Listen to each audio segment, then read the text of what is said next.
Begin this morning with a conversation with John Feal. He's been a fierce advocate for first responders who dropped everything to save so many lives on September 11th. And for 2 decades now, he has championed causes to get the benefits needed for those first responders, especially those exposed to toxins in the days following the attacks. I'd like to welcome John Feal on this day of remembrance. So John, good to have you here in the studio. 21 years. 21 years. I've talked to you many times over the past 21 years. It's always an emotional day, especially for someone like you who has championed this for so long. You were down there on the day of. What does this day mean for you?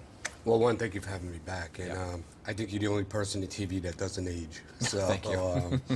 You know, I try to find humor in tough days like this. Yeah. And my heart bleeds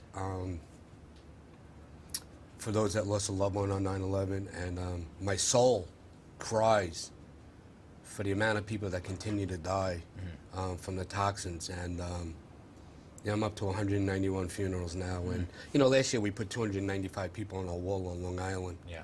This year we're putting 382. The first 20 years, and I don't say this lightly, Dan, the first 20 years decimated the 9/11 community, the 9/11 responder community. The next 20 years are going to eradicate us. We are a finite number, and we're dying off rapidly. And I pray that last 9/11 responder that is living continues to tell our story. You know, I've always been impressed by you, your passion, because you yourself, you were down there that day, you were injured, right? You had a very serious injury as well. But you did not waste any time to then fight for so many, and you're talking about the lives lost, but I want to specifically zero in on you. I know you don't like to do this, but how are you feeling today, your injury and everything else? You know, physically, I'm always going to be in pain the rest of my life just because I'm allergic to painkillers, and my injury continues to lead to other injuries. But mentally, I'm not immune like other 9/11 responders. This was a tough week emotionally and mentally for all of us. And, the depression sets in, the mood swings, the post-traumatic spikes, and we're human. But, it's nothing to be embarrassed about because it's a life scar, and it's a lesson learned. And it means you've been through something, but you came out the other side. Whether you're stronger for it or weaker for it, you still came out the other side. And by continuing to advocate, by continuing to get legislation passed, it keeps my mind focused, and it gives me the ability to help those that are less fortunate than me. I'm blessed. I'm here talking to you. I mean, you've always been sharp as a tack, and look, that ride to get some of that legislation passed had ups and downs, right, along the way, and you never stopped fighting. Today actually is a very important day because the rights are expiring for so many, right? The Victims' Compensation Fund, the deadline is here. The rights to file a deadline is for those who workman's comp. File a comp. So the Victims' Compensation Fund, you can till 2090. Right. Okay. File for that. This is for workman's comp. It doesn't really affect the 9/11 responder community, and we're okay. But it's a deadline that was extended already. My guess is it will be extended again in the future. Here's the thing. These illnesses, everybody's immune system's different. Some people got cancer in 5 years, some get it in 10 years, some are going to get it in 20 years, some are going to get it in 25 and 30 years. And we haven't even seen the beginning yet of the asbestos. And that's coming.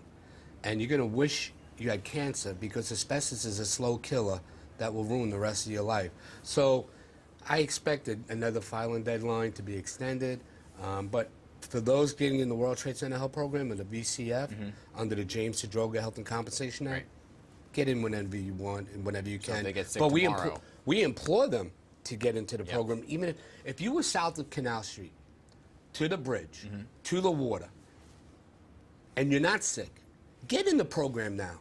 Get in, even if you're not sick, because you're protecting yourself and your family.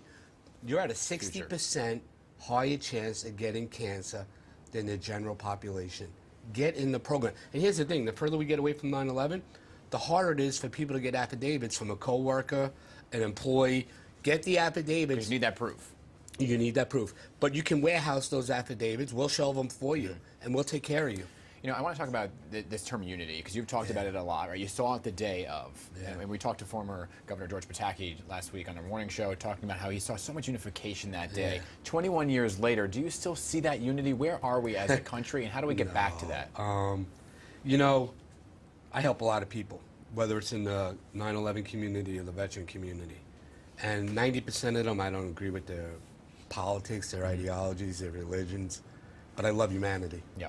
And on 9/11, 9/12, and the following days, humanity was bright, and that light has faded a little. And I don't say this lightly. The unity is still there. I think this country has its own immune system that we heal ourselves. Yeah. But as human beings, we label each other. Oh, Dan, you're a Republican. Oh, John, you're a Democrat. Oh, well, you're black. Well, you're white. You're Jewish. You're a man. You're a woman. You're an American. You're a patriot. No, we're human beings. We're human beings before anything.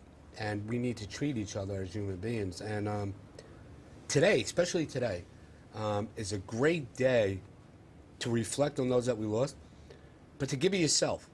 Go out there, volunteer an hour of your day, or next week, a whole day out of the week on a Saturday, or donate to a charity. Do something that gives back, because a lot of men and women, uniform and non-uniform, gave their lives for this country and this city. Right. And every American watching this can do the same, even if it's the littlest thing. Yeah, and I think a lot of people can learn from you, because your work continues at the Feal Good Foundation. You've never wavered away from that. You're a man who can, your words are poetic, seriously, with what you say. So thank you for being here today on this day. It's a very important day, and I appreciate you being here. Thank you, sir. It's good to have you here.